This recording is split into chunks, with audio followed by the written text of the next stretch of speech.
धन्यवाद मोदीजी हा कार्यक्रम आज आम्ही सगळे घेऊन आलोय आणि मला असं वाटतं की हे त्यात कुठलंही गैर काही नाही। कुठलाही उत्सव तुम्हाला दिसतोय का?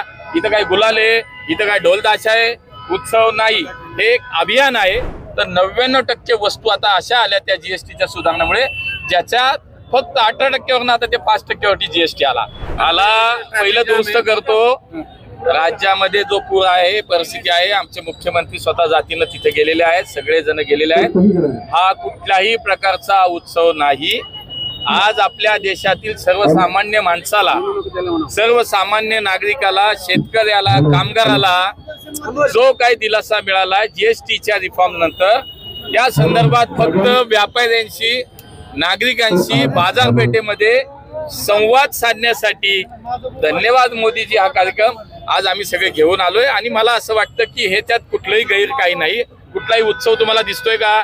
इथं काय गुलाल आहे, इथं काय ढोल ताशा आहे, उत्सव नाही, हे एक अभियान आहे। त्यामुळे मला वाटतं पहिले ही दुरुस्ती करू। दुसरं बघा, देशाच्या प्रधानमंत्र्यांनी 2014 नंतर एक क्रांतिकारी निर्णय घ्यायला जी सुरुवात केली या देशाची अर्थव्यवस्था सक्षम करण्यासाठी, म्हणून त्यात पहिला निर्णय जो झाला 2014 पूर्वी आपल्याला माहिती आहे देशामध्ये असंख्य वेगवेगळ्या प्रकारचे टॅक्सेस होते। सर्वसामान्य माणसाला ते खूप अवघड होतं आणि लोक इतकी वैतागलेली होती या सगळ्याला। माननीय मोदीजींनी निर्णय घेतला आणि ताबडतोब 2014 साली वन नेशन वन टॅक्स हा निर्णय झाला। त्यानंतर आजही आपण पाहिलं यंदाच्या अर्थसंकल्पामध्ये 12 लाखापर्यंतचं उत्पन्न हे करमुक्त केलं गेलं। जीएसटीच्या माध्यमातून आज आपण जर पाहिलं तर जी सुधारणा आणण्यात गेली त्याच्यामध्ये प्रचंड मोठ्या प्रमाणावरचे बदल केले। या देशात आज आमचे सणाचे, उत्सवाचे दिवस सुरू होत आहेत आणि त्या पार्श्वभूमीवरती एक भेट केंद्र सरकारची माननीय मोदीजींनी निर्णय जो घेतला त्या माध्यमातून लोकांना मिळते। आज आपल्या दैनंदिन एकच उदाहरण सांगतो। आज आपल्या दैनंदिन जीवनामध्ये जर आपण पाहिलं तर 99% वस्तू आता अशा आल्या त्या जीएसटीच्या सुधारणामुळे ज्याच्यात फक्त 18%वरून आता ते 5%वरती जीएसटी आला। 90% वस्तू अशा आल्या ज्याच्यावरून 18%वरती आता टॅक्स आपण चौकटीमध्ये आलो।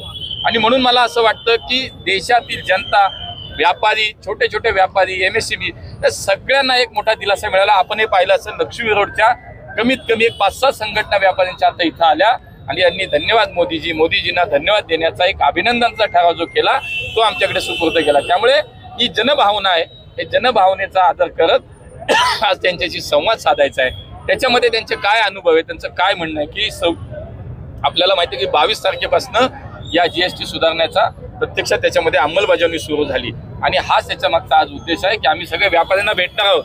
आम्ही पाहिलं का इथं कुठे काय बाकी, आम्ही व्यापाऱ्यांना भेटतोय। संवाद आहे, संवादाचा कार्यक्रम आहे आणि हा देशभर चालू आहे।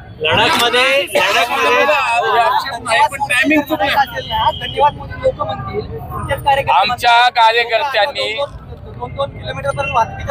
आमचे लोकांना लोक म्हणतायत की हे धन्यवाद मोदीजी म्हणतायत, आम्हाला म्हणायची संधी द्या। नाही, तुम्हाला मी आता एकदा सांगितलं स्पष्ट की हा कार्यक्रम आहे। आता लोक दुकानात जाणार, लोक नागरिकांना भेटणार, आमचेच कार्यकर्ते नियोजन करतात, चिंता नका करू। लडाखमध्ये भाजपचं कार्यालय जाळलेलं आहे, विद्यार्थी संघटनांनी मिळून, म्हणजे पूर्ण राज्याचं जे कार्यालय होतं ते पूर्णपणे पेटवलेलं आहे। कुठेतरी हिंसक वातावरण आहे ते सुद्धा लडाखमध्ये निर्माण झालेलं आहे। नाही, आता जस्ट काही चॅनेलला तीच माहिती मिळाली, बातमी पाहिली आहे।